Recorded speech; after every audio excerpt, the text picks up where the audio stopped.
Selanjutnya kami menanyakan kepada setiap fraksi apakah RUU tentang perubahan atas Undang-Undang Nomor 5 Tahun 2014 tentang aparatur sipil negara dapat disetujui untuk disahkan menjadi undang-undang. Selanjutnya kami akan menanyakan sekali lagi kepada seluruh anggota apakah RUU tentang perubahan atas Undang-Undang Nomor 5 Tahun 2014 tentang aparatur sipil negara dapat disetujui menjadi undang-undang. Terima kasih. Selanjutnya kami persilakan kepada Saudara Menteri Pendayagunaan Aparatur Negara, Reformasi dan Birokrasi untuk menyampaikan pendapat akhir mewakili Presiden. Waktu kami persilakan.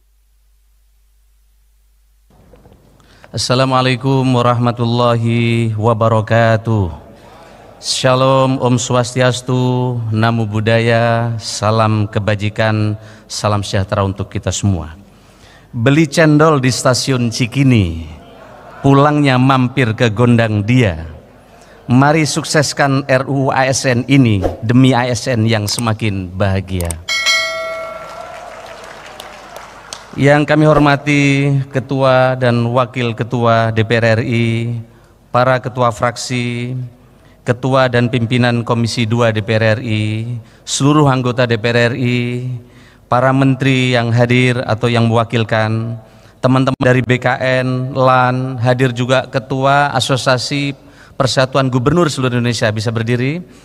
Kemudian Ketua Asosiasi Wali Kota seluruh Indonesia, Wakil Ketua Asosiasi Bupati seluruh Indonesia, Asosiasi Sekda seluruh Indonesia, dan teman-teman hadirin dari seluruh Indonesia yang menghadiri secara Zoom pada kegiatan yang sangat berharga ini.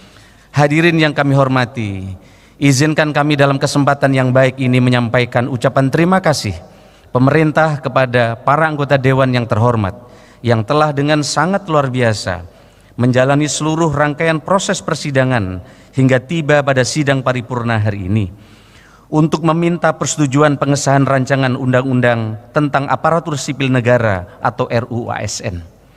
Para anggota Dewan yang terhormat telah menyampaikan usulan dan pemikiran terbaik dalam penyusunan RUU ASN ini.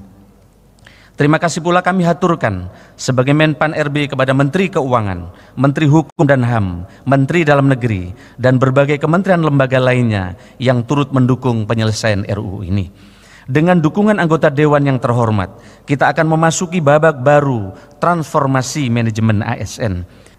7 arah agenda reformasi birokrasi. Pada kesempatan yang baik ini di hadapan Ketua, Wakil Ketua, dan anggota DPR yang terhormat, kami mohon izin untuk menyampaikan 7 agenda transformasi ASN yang diusung dalam RUU ASN ini. Pertama, transformasi rekrutmen dan jabatan ASN. Transformasi ini kita rancang untuk menjawab organisasi yang harus lincah dan kolaboratif. Salah satu contohnya adalah rekrutmen ASN. Tidak perlu menunggu 1 atau 2 tahun ketika ada yang pensiun, sehingga ke depan rekrutmen akan lebih cepat dan birokrasi akan lebih responsif. Metode dan tahapan rekrutmen seperti seleksi administrasi, seleksi kompetensi dasar, dan seleksi kompetensi bidang juga tidak diatur secara rigid dalam undang-undang.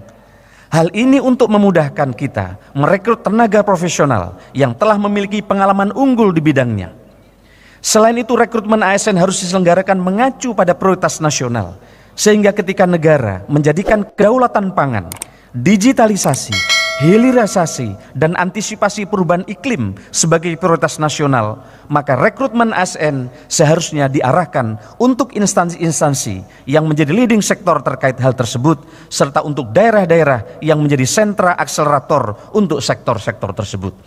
Saat ini rekrutmen ASN hanya didasarkan pada penetapan kebutuhan yang basisnya adalah analisis jabatan dan analisis beban kerja sesuai dengan bisnis proses saat ini. Padahal saat yang sama kita sedang melakukan penyederhanaan proses bisnis melalui digitalisasi.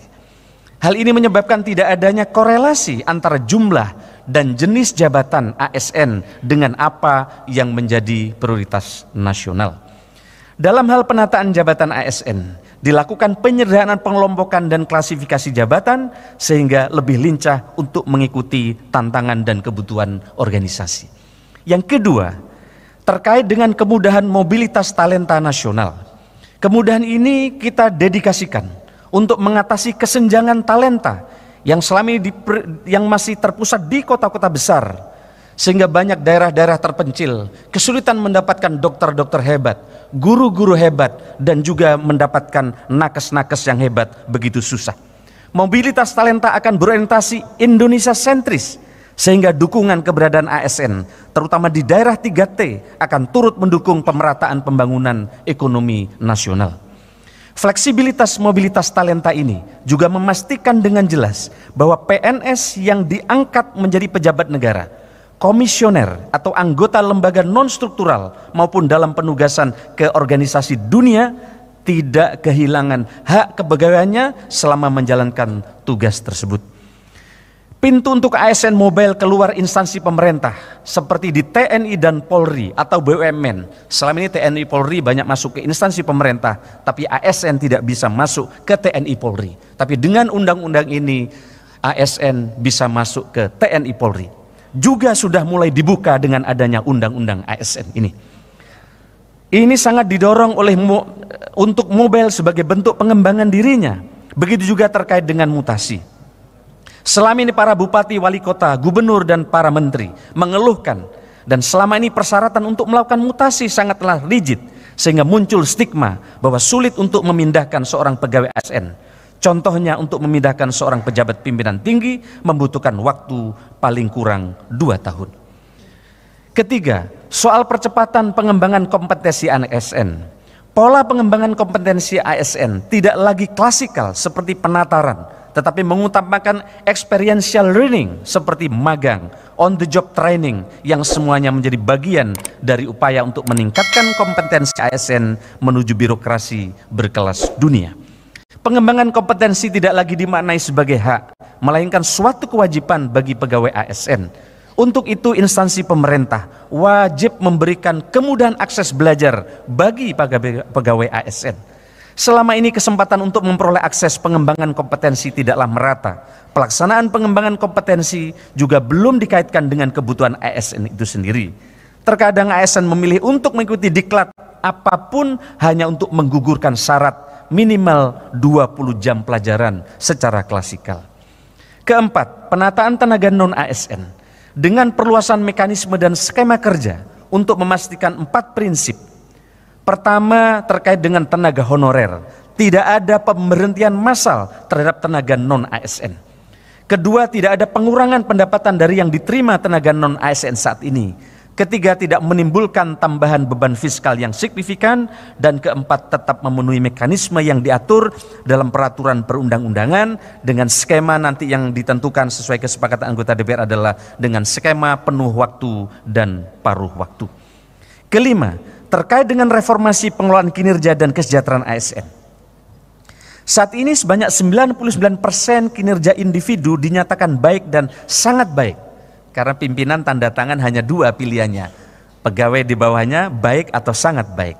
Padahal ini menjadi tantangan bersama untuk menyelaraskan kinerja individu yang sudah baik dengan kinerja organisasi atau instansi.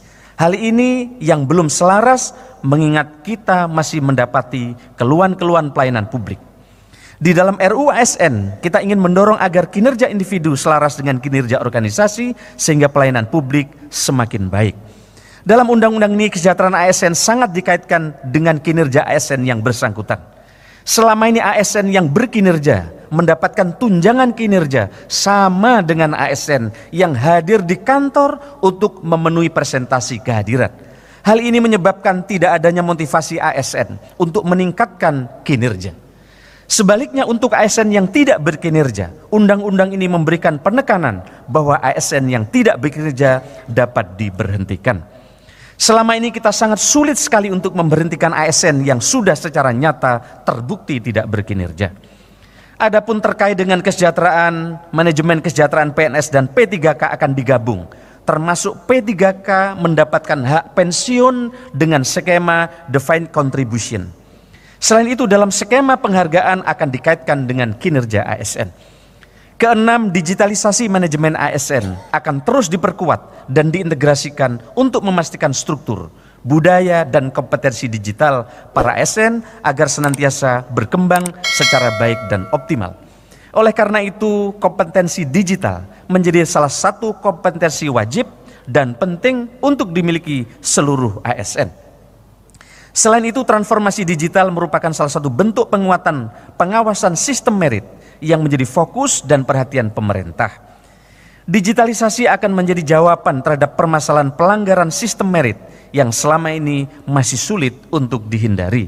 Contoh, digitalisasi akan membatasi kesewenang-wenangan pejabat pembina kepegawaian dalam melakukan pengisian jabatan karena sistem tidak akan dapat memproses calon yang tidak sesuai dengan kriteria.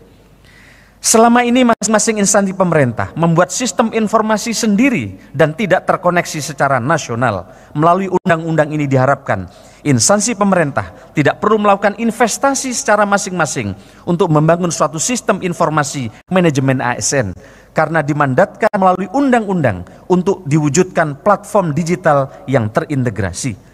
Selain biaya tinggi, pembangunan sistem informasi di masing-masing instansi pemerintah menyebabkan akurasi data menjadi jauh lebih rendah.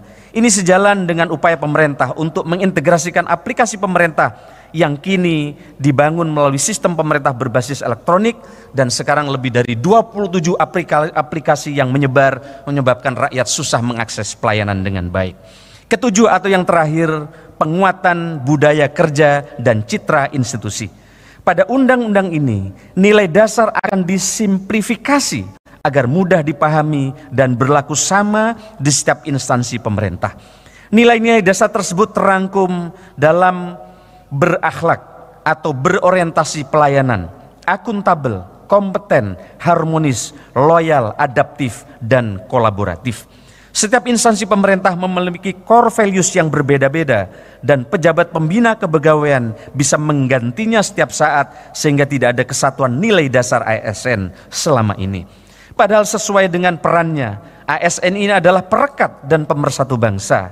Hal ini membuat budaya organisasi tidak menjadi akar yang kuat dalam jangka panjang dan juga berdampak kepada inefisiensi biaya penyusunan nilai dasar dan biaya sosialisasi. Tahu bulat digoreng dadakan, nikmat rasanya hanya 500-an. Kepada Bapak Ibu semua terima kasih kami ucapkan. RUU ASN kini telah resmi disahkan. Sekian, terima kasih, kurang lebihnya saya mohon maaf. Selamat siang, Santi Santi Santi Namo Buddhaya, salam kebajikan, wallahul muwaffiq ila aqwamit thoriq, wassalamualaikum warahmatullahi wabarakatuh.